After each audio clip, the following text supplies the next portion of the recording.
Good afternoon and welcome to another live stream here on DreamBank's Facebook page. My name is Andy Frisky. I'm a dream curator at DreamBank, and I'm really excited to introduce our featured speaker this afternoon. Before I go ahead and do that, though, I just want to give you a little bit of context about what DreamBank is and why we're here today for those of you who aren't familiar. So DreamBank is a free community resource located in the heart of Madison, Wisconsin that is put on by American Family Insurance. And the whole reason why we exist is to help inspire people to pursue their dreams. And when we're not under a quarantine, we typically host between 30 to 50 free events a month in our space. Anything ranging from small business and entrepreneurial workshops to inspiration, motivational wellness speaker series. We have family events for kids on the weekends, crafting series. So we really try to appeal to as many different dreamers as possible. And since the quarantine, we've pivoted to doing these events virtually on Facebook. So I want to go ahead and introduce our featured speaker today, Nick Vujicic. So Nick's an international motivational speaker and New York Times bestseller who was born in 1982 in Melbourne, Australia. And without any medical explanation or warning, Nick came into this world with neither arms nor legs. Nick's a highly sought-after motivational speaker, again, traveling and speaking and coaching others to overcome their obstacles. He's also an accomplished author with 5 titles, including a New York Times bestseller, Unstoppable, and is published in over 30 languages. Without further ado, I'll turn it over to Nick to talk about the power of perspective.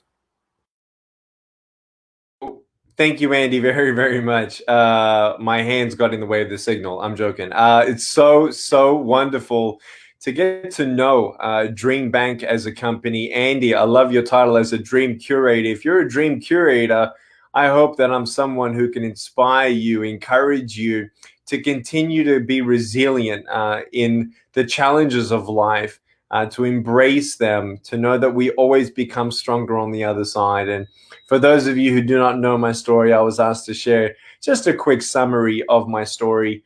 For those of you who don't know, it was introduced. I was born in Australia without limbs, and you kind of wonder, why am I here? You can have things, and you can even have success in your life, but you still don't get a fulfillment, holistic approach of being complete. When you look at the soul and the spirit and the mind and how we're made, you know that it's more than just achieving or having or being affirmed in your value. For me, I was seeking things. I was seeking the affirmation of those around me at school, and kids would come up to me and say, "What happened?" And I said, "Cigarettes." And, they don't know I was born this way, the doctors. I don't know. And so, you have a choice with knowing the difference, though, is the heart of what you can change in perspective, in circumstance, and then accepting what you cannot change and making the most of it. And in that point, then, that revelation would be then seeing the glass as half full instead of half empty. And that was something that my parents said, when you're looking for the affirmation of those around you, when you're trying to find value validation in how many people think you're cool or an alien, that's not the right place to look at. And to know that you're beautiful just the way that you are. And my parents said, "Nick, you're going to have to become a millionaire." Talk about a dream curator, nurturer. My dad said, "Nick, you got to become a millionaire because you need help every day." The average person has arms and legs. They don't need a caregiver every day. You're going to need a caregiver, so you're going to have to employ people just to function. He said to me, "Nick, you can't do a lot of things, but don't worry. Figure it out. Know that you maybe become an entrepreneur through accounting, financial planning, have your own accounting firm or investment firm, or even going to stock, broking." And you know what? He told me that. And I'm like, "You know what, Dad, you're right." And he said, "Just go for it. Get employees and they can be your hands and feet." And little would anyone know that he gave me all that advice at age 6. And he told me at the very, very beginning, don't worry about what people think of you. Don't worry about what you have. Figure out what you do have and run. Figure it out. Go for it and don't give up. And so I actually learned how to vacuum the floor of my home for $2 a week. And I actually felt it was amazing to have that sense of dignity that I actually can do something. Because when people are faced with challenges and fears, when you and I are faced with uncertainties, one of the biggest disabilities that hold us back from dreaming big is fear. Fear of the unknown, and especially when the unknown is unknown for how long it's going to remain as an unknown. 2020, wow, what a year. Fear of rejection, fear of what people think of you, fear of failure, and sometimes even fear of success. And so when you have that fear holding you back, sometimes fear will cripple you more than having no arms and legs. And when you look at the world and you know you want to make a difference, that's when you know that you, in your spirit, in your soul, in your mind, you know you're created for something more. There's nothing wrong with having a 9-to-5 job. There's nothing wrong with being a janitor at a high school. In fact, it was the janitor at my high school that looked at me one day when I was 17 and said, "Hey, you were just voted on the student government board, weren't you?" I said, "Yes." He said, "You're going to be a worldwide speaker and you're going to travel all around the world and inspire the world to dream big." And I'm like, "Man, you're crazy." I'm like, "No way. You know that the biggest fear in the world is public speaking, and the second biggest fear in the world is death." So some people would rather die before they become a public speaker. And look, at the very beginning, my palms were sweaty, my knees were shaking. It was crazy. And never in a million years did I think that I'd ever become a speaker. Never in a million years that I would ever imagine that I would talk about hope, about dreaming, when I myself was trapped in the fear of rejection, the fear that there was no hope or even a greater purpose to my life. I looked at my future and I thought, man, I'm never going to become independent, never going to get a job. I'm never going to get married. Even if I became married, how can I hold my wife's hand? How can I dance with her on our wedding night? Even if we had kids, what kind of a father am I going to be if I can't even pick up my kids when they're crying? That was hard. And what was harder is I felt alone. And no matter what anyone else would say, I felt alone. I went into depression ages 8 through 12. With the climax of that, unfortunately, with an attempted suicide at age 10. Feeling anxious, feeling alone, feeling depressed, feeling like you have no motivation to peel yourself off the floor, not wanting to do anything, not wanting to speak to anyone. So hard to get out of that hole.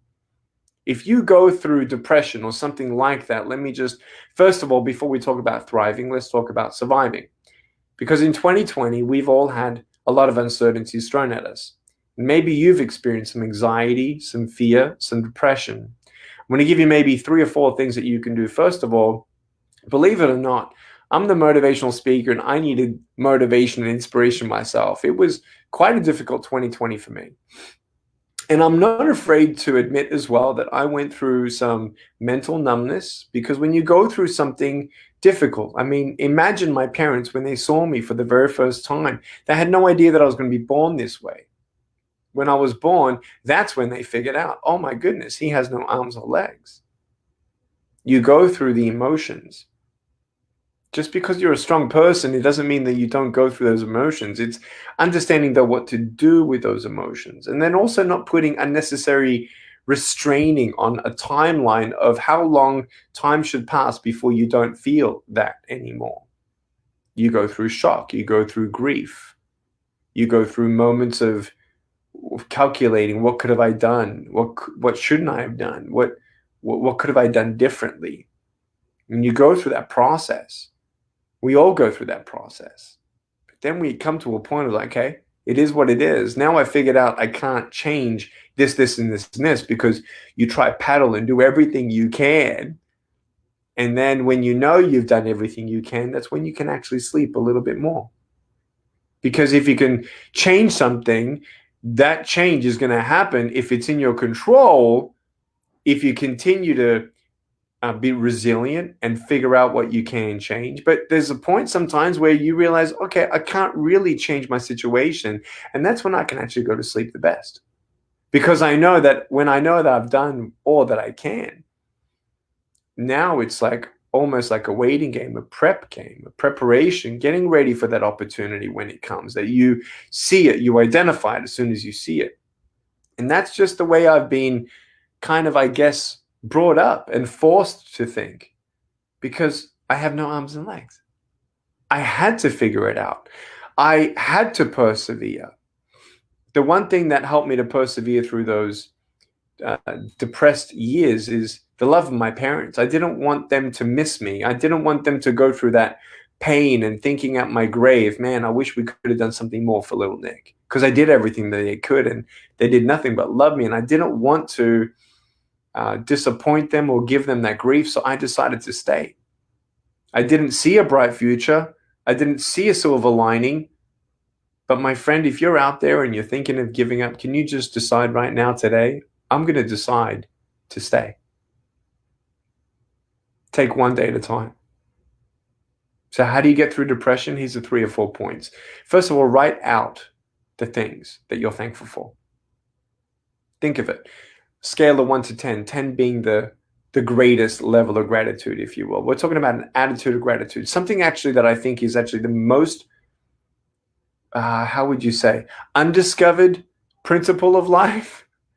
Because I've been around the world. I've done 74 countries, met 21 presidents, vice presidents, addressed 10 national governments. I've been on TV to 1 billion people in China, 1 billion people outside of China, 3,500 speeches, 9 million people face to face. A youth advisor to 3 governments, bringing in social emotional learning curriculum into school systems. The list goes on. I'm 37, have a nonprofit organization, 17 full-time, part-time employees, for-profit. It's been an incredible journey, but it's not about what I achieved. The first thing is being thankful for what I have. That really gives you that fountain of joy. How thankful are you on that scale of 1 to 10, 10 being the highest?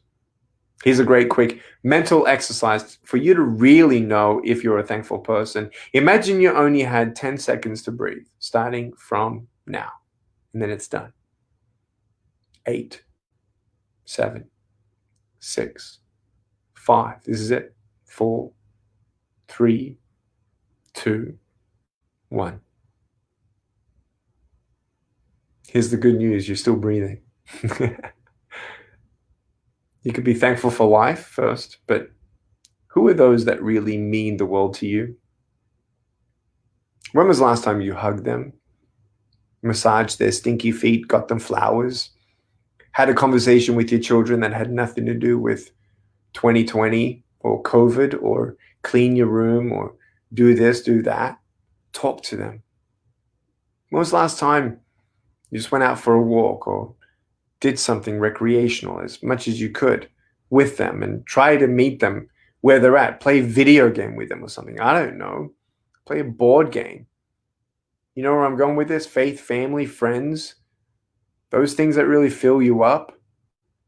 For me, without being thankful, you could have everything in the world. And if you're not thankful for what you have, you've missed the life. That's why I love my parents who, didn't give me everything I wanted, when I wanted it, how I wanted it. Because you know what happens to children when you give them everything they want, when they want it, how they want it? They're not thankful for anything. So then don't do that. It's not preparing them for the world. It's us understanding the beautiful secret of being content. Content with what you have.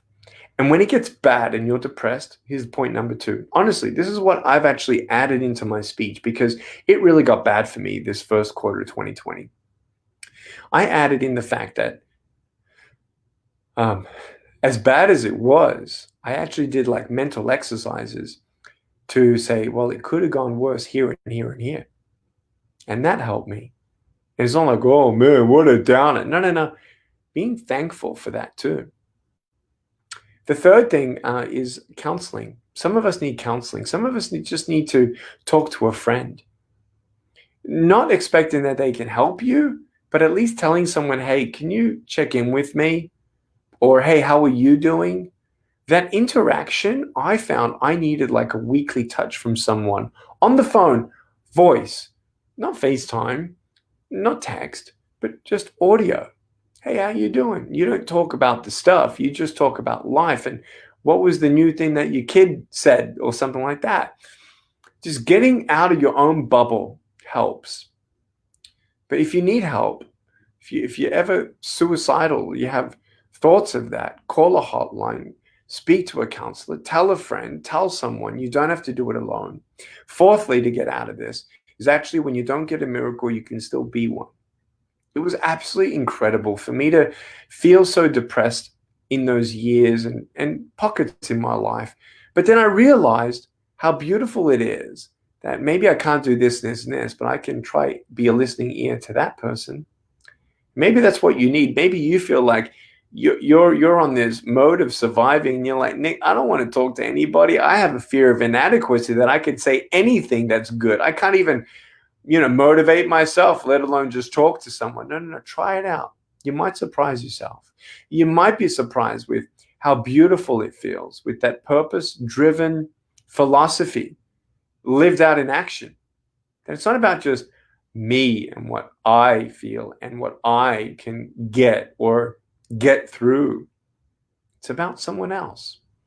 I'm so thankful that at 24 years old, that full circle came for me when I was speaking on stage and I saw a little boy with no arms and no legs out there in the crowd, and it was held up by his grandpa. No arms, no legs, little Daniel Martinez, 19 months old. And I brought him up on stage and everyone started crying. They're like, wow.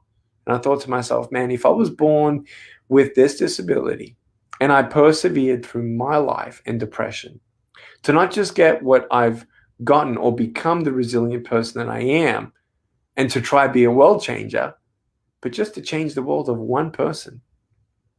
That's the beautiful thing. We all have a story. For me, I got out of depression at age 13, found my faith. I had age 15 as a Christian, and age 17, I had my first speech and someone started crying. And I'm like, why are you crying? She said, I was touched. And I looked her in the eyes and I saw a light in her eyes that was not there before. And if I can just help one person never give up. I don't know what your dream is. Maybe it's to make a lot of money and give money away. That's a necessary good. That's a necessary good in this world. 30 million sex slaves out there, 2 billion people who are surviving on a handful of food a day. Me and my wife, we have 4 children now after 8 years of marriage, a 7 and 4-year-old boy, twin girls at 2.5. We also sponsor 15 children to get all the nutrition that they have, a mentorship program, education, medical, food, medicine, all that. It's awesome. It's beautiful. It's awesome to see my son write letters to our sponsored kids to Africa and Mexico. My wife's half Japanese Mexican. We call that Japsican. My parents were born in Serbia. I was born in Australia. Now I live in America. It's about understanding that we're a citizen of the world and we need to make the world a better place. So whatever your dream is, maybe it's a nonprofit, maybe it's helping someone, whatever it is, go for it. Dream big. If a man without arms and legs can dream big, then so can you. If a man without arms and legs can run and leave his legs behind because he's running so fast and hug the world with no arms, that's what it's all about. Finding that truth, that peace, that strength, that even when adversity comes, you don't run away from adversity. You run when you could run. You sit when that's all you can do. Take one day at a time. Give yourself time if you're going through shock right now. Your system, your brain, your career, some things are on hold right now. It's okay. Not everything works out smoothly. Welcome to life. But you need to decide to never give up. When you put those 4 pillars in to dream big, after you've put those 4 pillars in to survive, here are the 4 pillars to dream big. Ready? Knowing that I don't know what's impossible until I know what's possible. That's the beautiful thing. You see, no one knew that I could do what I could do until I started trying. I was introduced to a computer at age 6, and no one knew that with my little foot, I'd be able to type now 53 words a minute on a normal computer.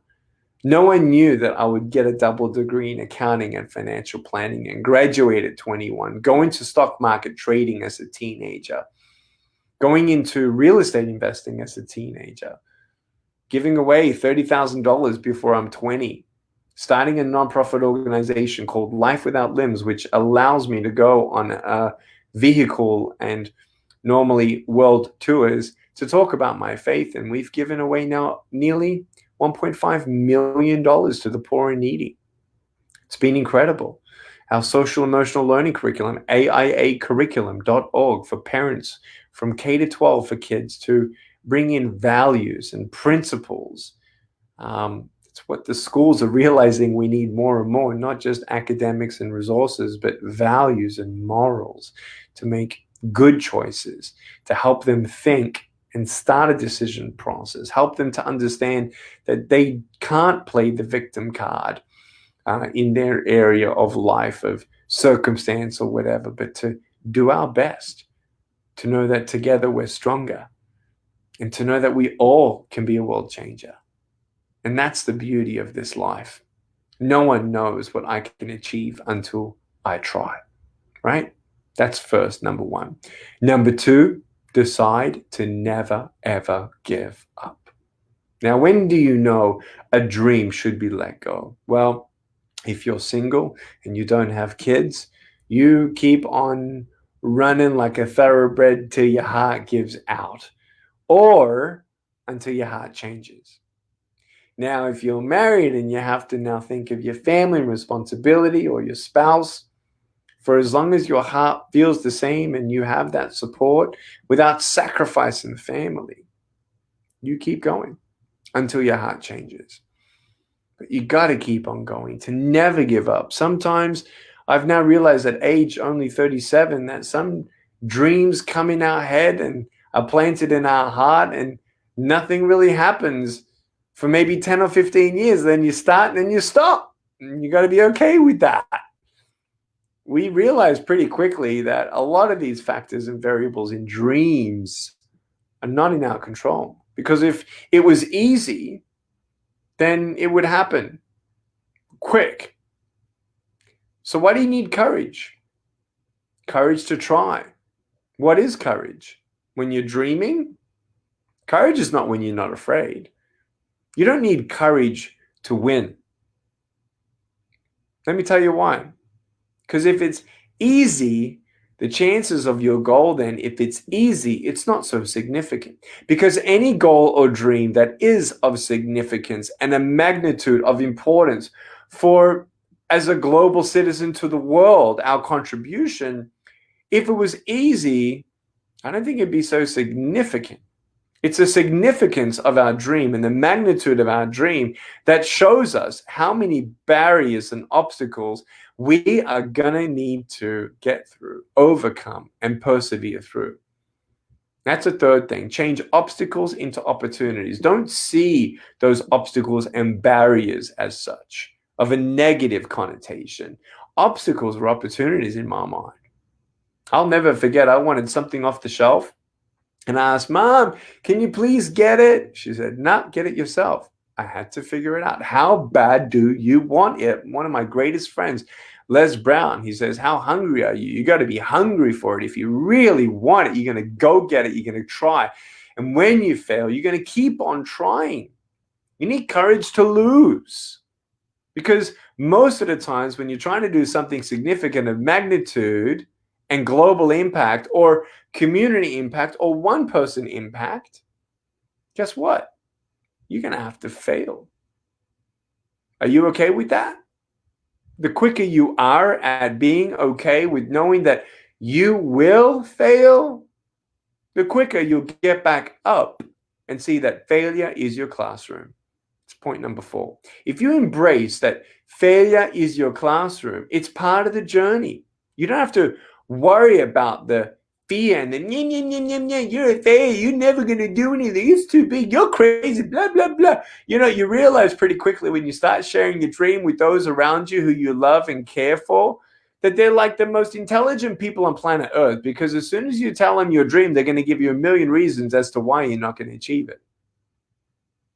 With that, I could give you other principles, but just you tuning into a seminar like this helps me to understand that, yeah, you're looking for inspiration, tools, and you're going to get training and motivation from someone like the DreamBank. I mean, what an incredible initiative to help people realize dreams come true, and we don't have to do it alone. Like, how cool is that? We need a coach. I'm a coach, and I need a coach. It's so cool to understand that we need each other and to be okay with that. We all fail, and we can fail together, but embrace it, move on, and get back in the race. Got to be in it to win it. Let's go. Get that whiteboard out. Write down that, list of 10 things you're thankful for, list of short-term goals, mid-term goals, long-term goals. What are those long-term goals that you've been wanting to do, but you just didn't have the time, and now you're trapped in your house because of this thing called COVID? Now, what are you going to do? Are you going to do it? You're going to get up earlier a little bit at night? What are you going to do? You're going to start journaling finally?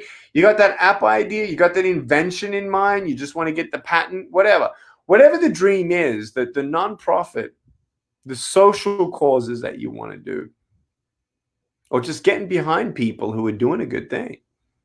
Go, do, run, fail, fall, and get back up. Keep going, fall again, get back up.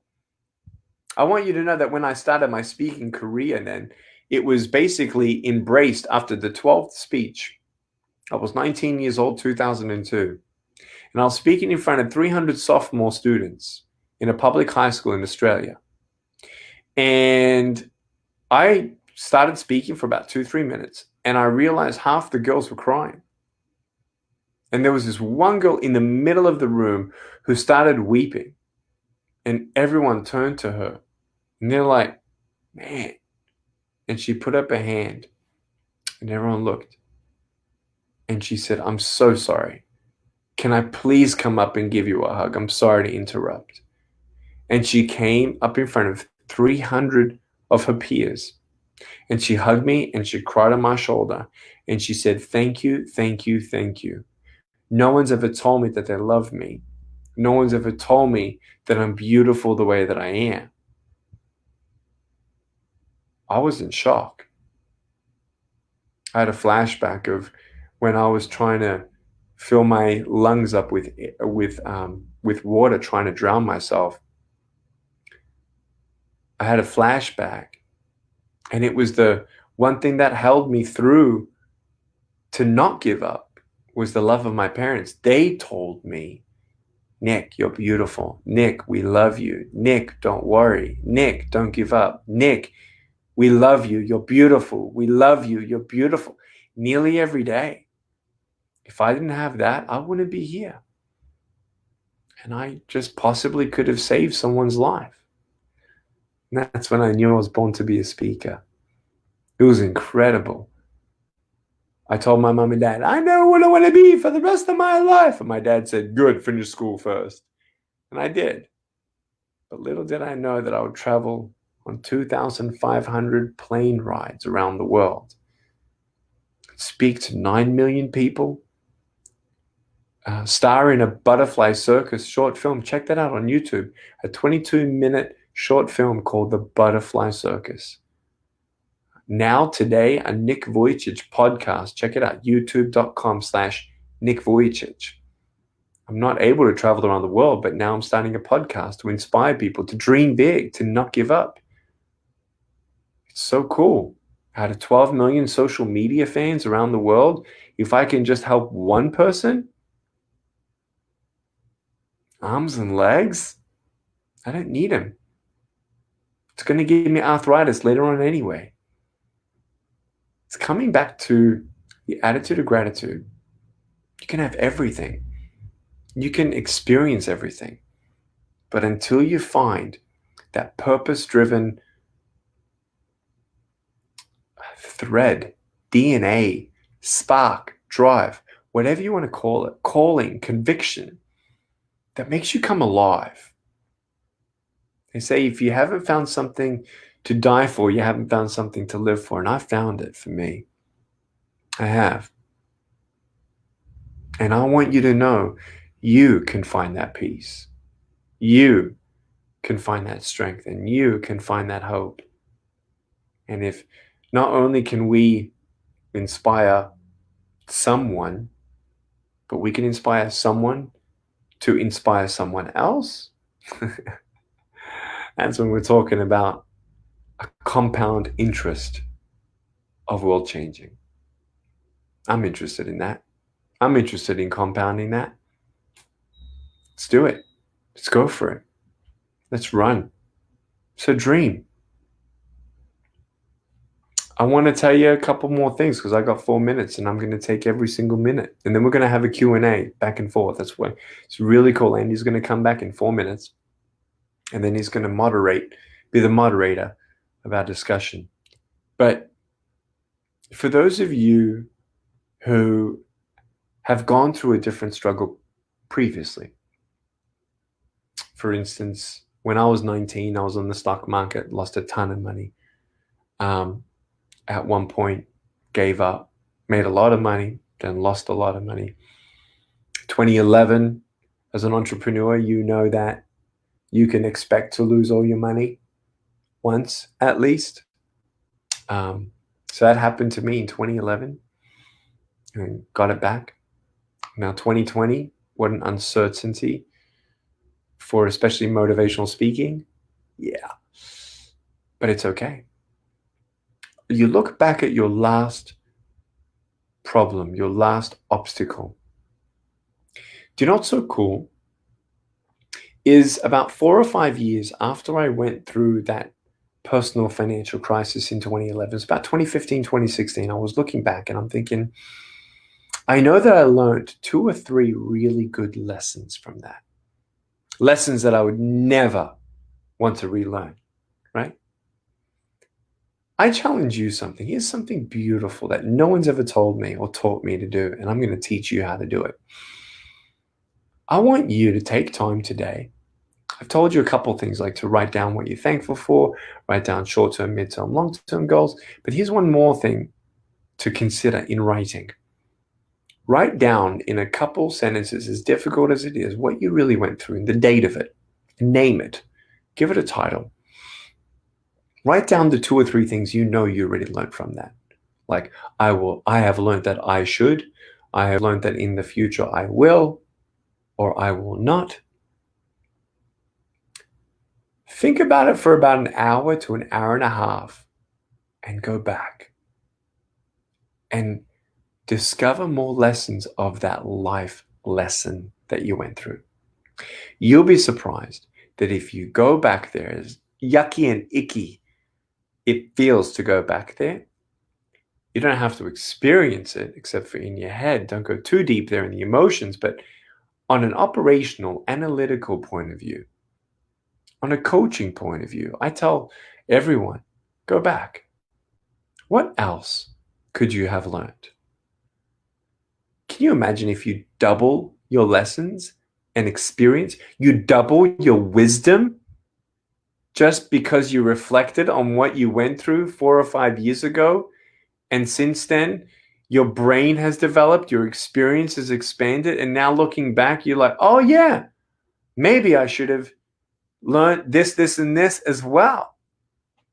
So there's no negative when you fail, guys. Sure, it hurts. It's hard. Mental numbness, anxiety, panic attacks, I've had them too. But you'll get through it. It's only onward and upward if you have these right pillars, the 4 pillars of survival and the 4 pillars of thriving, to go from surviving to thriving. Those are the 8 points that I've applied in my life to go from life without limbs into a life without limits. Now, I'm a husband. I don't hold her hand, but I hold her heart. I'm a father of 4, and when they cry, I can't put my arms around them, but they put their arms around me. I'm not joking. I'm not exaggerating. I don't lie. This week, I'm going to be witnessing my wife and my son and me going together to a store. We're going to go buy some food for the homeless, and we're going to go and distribute that food through a nonprofit called Soul, Soul. And we're going to go see my 7-year-old give out food to homeless people. Money can't buy that. It's so good. Talk to your kids about human trafficking. If you want a legacy of change and your dream to go beyond your own life, this is my last piece of advice. Take some people with you. Mentor someone. I tell people in the direct marketing industry, mentor a foster kid. They could do with a mentor. Help a single mom. They could do with some help a single dad. Help them. Offer help. We all can make the world a better place. But it starts with you and it starts with me.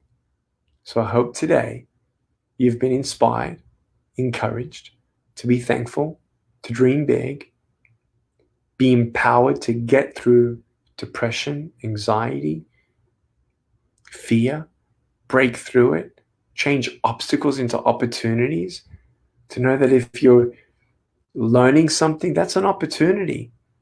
If you need to learn something, that's an opportunity. It's not a lack, it's an opportunity.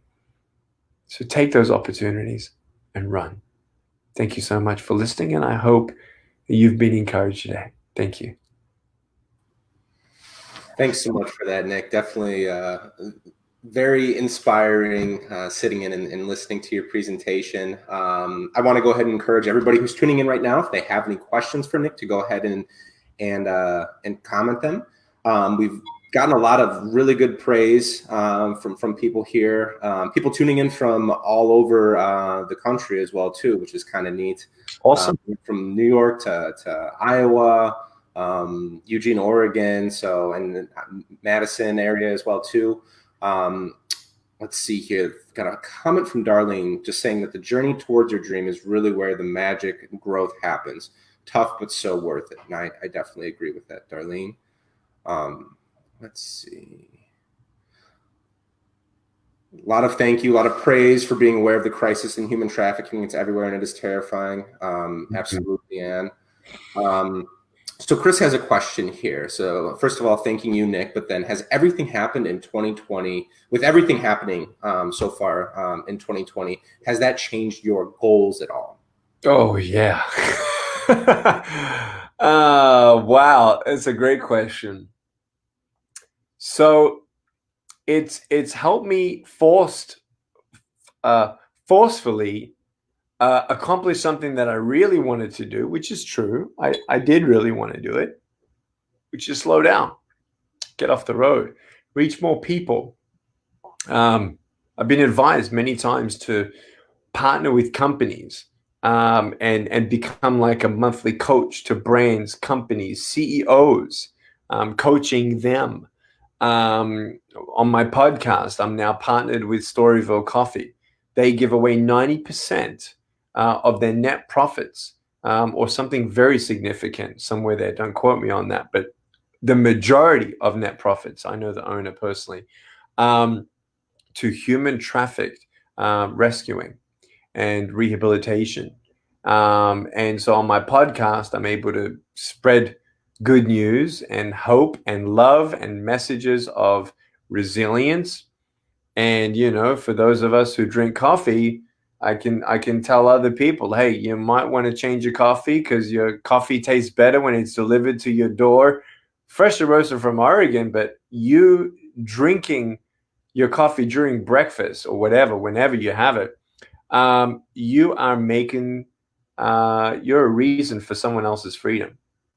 And so it really helped me to know the difference for me that everything that Nick does, there's got to be not just a money-making factor, but it's really got to be centered in the DNA of world impact. I've been wanting to slow down and travel. Obviously, the facets of public speaking on a mega scale, I don't think it's really going to open up till 2022, 2023. I think everyone's going to get the virus in the world, to tell you the truth, before a vaccine is shown. If the vaccine is for a virus, I don't want to get political here, but I would think that everyone in the world's going to get it eventually. And then big public meetings will maybe happen. This is my prediction. Don't tell anyone. 2023, 2024. So if your business can't pivot or restart in a new foundation by 2023, in my opinion, I don't know how people are going to survive just hoping and hoping and hoping that things will change. I unfortunately give you that news. And so with that news, for me, that's just my personal opinion. Hopefully I'm wrong, right? With that, it's opened up my self-awareness of what are those deep dreams that I've wanted to do. If it's making money, though, how is it attached to giving back? Yeah.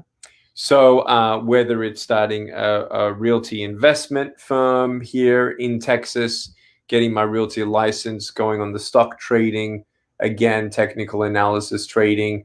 I've wanted to do that. I haven't done it for maybe 17 years. Writing more books for sure, maybe doing 10 books, but it's self-published. I don't know. But really the bottom line is, sorry, I'm going on and on and on. I've been actually wanting to teach entrepreneurship, financial literacy, and investments. I wanted to teach it for all ages.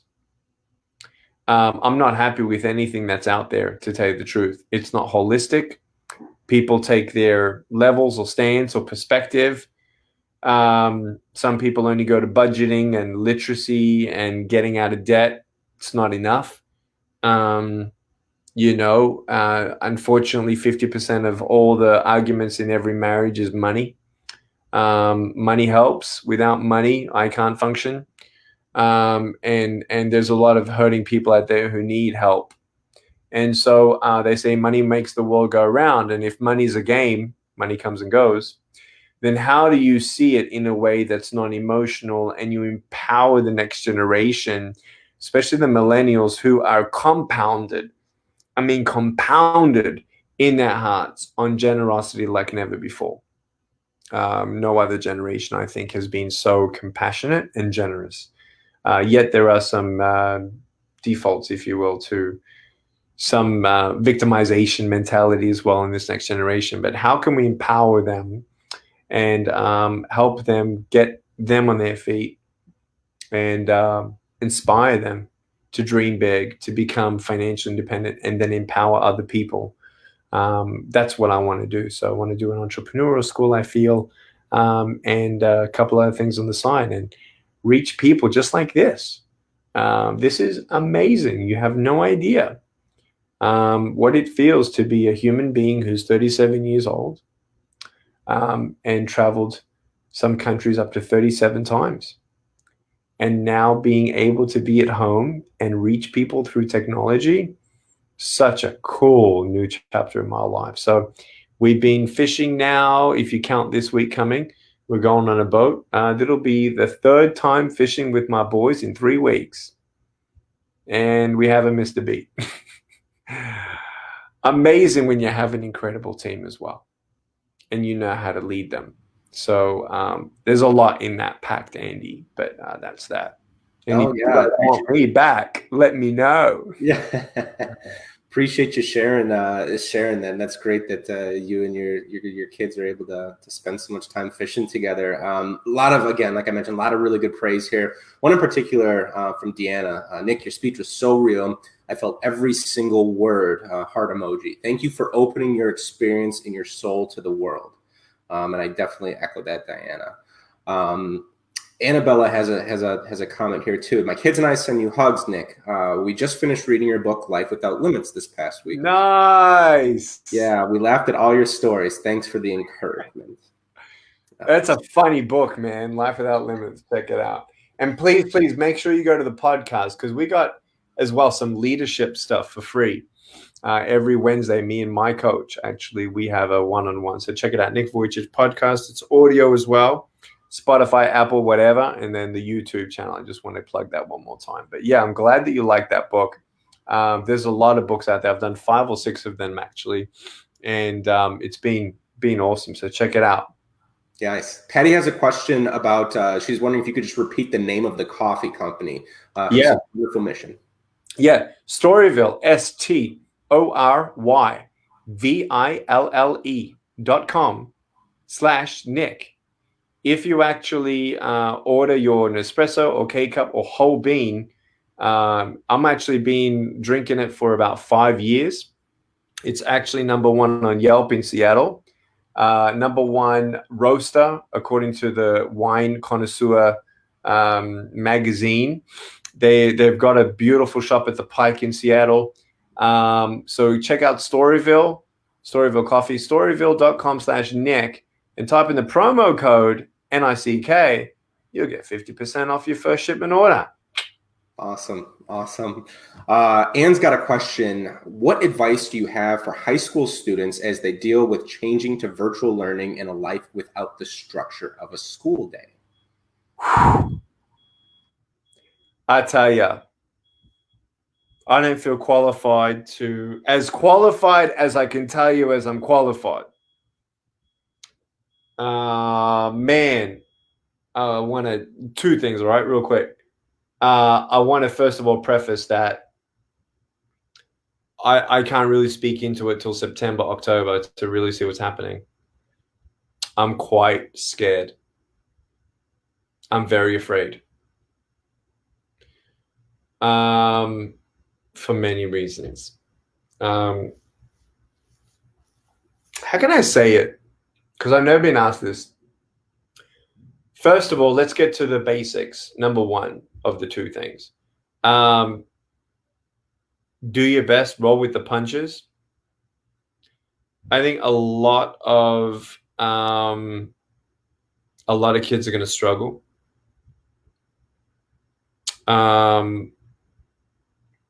As well with the unrest in society and them feeling like they're going to have an opportunity with bullying to make their voice heard. I think mental health. Let me go from a 70,000-foot view with some background. I'm actually a youth advisor to 3 national governments around the world, and I have an anti-bullying curriculum and circuit and all that kind of deal. I've spoken to 2.5 million teenagers through the school system through our Rise Above Bullying campaign, and that's simulcasted once a year. And I've been able to do anonymous surveys on 290 schools in America. And what I do is I get their head bowed, eyes closed, put their hand up in the air. That way no one's seeing anybody. And I want to ask them 4 highly sensitive questions. I don't want anyone else to know their answer. So they put their hand in a fist if their answer is a yes to my question. So the first question is, put your hand in a fist if you've actually thought of committing suicide. Second one, put your hand in a fist if you've actually attempted suicide. Third, you've attempted suicide because of bullying at school. And 4th, you've attempted suicide because of a brokenness at home. 6 to 12% of all teenagers in America, based on a statistic of an anonymous survey that I've done, 290 schools across America, 6 to 12% have thought of committing suicide. 3 to 6% have attempted. 40% of the reason because of bullying, and 40% because of brokenness at home. Now, if you look at the brokenness of home for a second, a lot of that is abuse.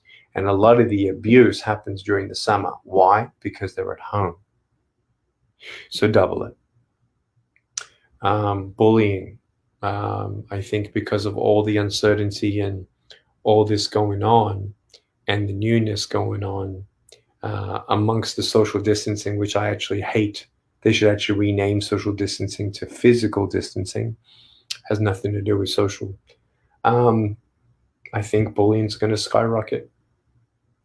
I think depression is going to skyrocket. Addiction's already skyrocketing. It's really sad. I think this is going to be the toughest school year for the American history, period.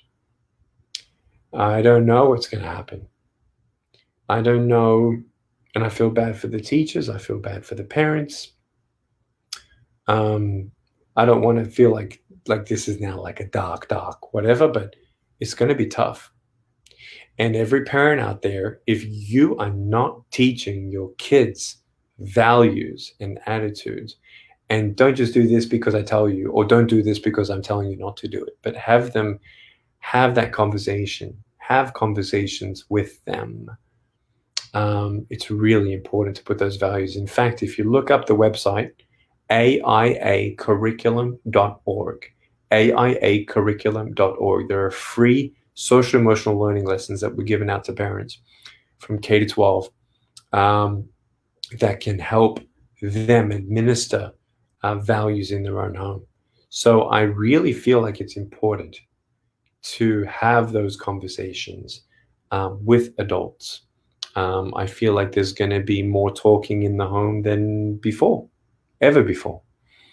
And so I think the warning would be get ready, have your values on. And the second thing would be make sure that you don't feel like you're just on the defense of, trying to preserve yourself, your thinking, your whatever, but actually go on the good offense side to not be someone that's just a bystander, but on standby. That when you see something going on, that you're a beacon of light.